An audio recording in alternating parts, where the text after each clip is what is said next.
వరంగల్ నుంచి వస్తాను అండి. ఇవాళ కొంచెం మంది తక్కువ ఉంటారు, మాకు చేతగానే ఉండము. అందరం వస్తే కొంచెం మంచిగా ఉంటుందని వచ్చినందుకు ఏ సౌకర్యాలు లేవండి. ఇన్ని కోట్లు అన్ని కోట్లు పెట్టి మేము అన్ని చేసినాము, ఇది చేసినాము అది చేసినాము. సరే పుణ్యాత్ములు శాంక్షన్ చేసిండ్రు మంచిగా చేసిండ్రు అంటే అది బాగుంటది. ఒక్కటి కూడా లేదండి. ఒక్కసారి ఇవన్నీ చూడండి, నడవడానికి కూడా అన్ని ముళ్ళ కంపలు, రాళ్ళు, రప్పలు. ఎట్లా పోతామండి చెప్పండి? నువ్వు అన్ని చేసినావు, అన్ని చేస్తాను, నేను ఇన్ని శాంక్షన్ చేసిన అన్ని చేస్తాను అన్నప్పుడు అన్ని చేయాలన్నా వద్దా? ఏది లేదండి, మాకైతే ఏ సౌకర్యం లేదు. 35 కోట్లతోటి చేసినామని ప్రచారం చేసిండ్రు. 3 కోట్లు ఖర్చు పెట్టిందో లేదు అసలు. నిన్న వాళ్ళొచ్చి వీళ్ళొచ్చి అంటే మంత్రులు వచ్చినప్పుడే అయితేనే మంచిగా ఉంటాయి, కానీ మాలాంటి ప్రజలు మేము ఎన్నుకున్నోళ్ళే కదా, మరి మా పైసలే కదా, అన్ని మా డబ్బులతోటే మీరు అన్ని చేయిస్తానని అన్నారు కదా. మరి ఏవండి పైసలు తీసుకునే వరకేనా మేము ఇన్ని కష్టాలు పడాలనా? మరి ఎందుకు ఇన్ని ప్రచారాలు చేస్తాను?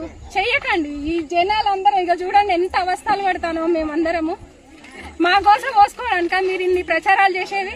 మా డబ్బులు తీసుకొని మీరు బాగుపడడానిక?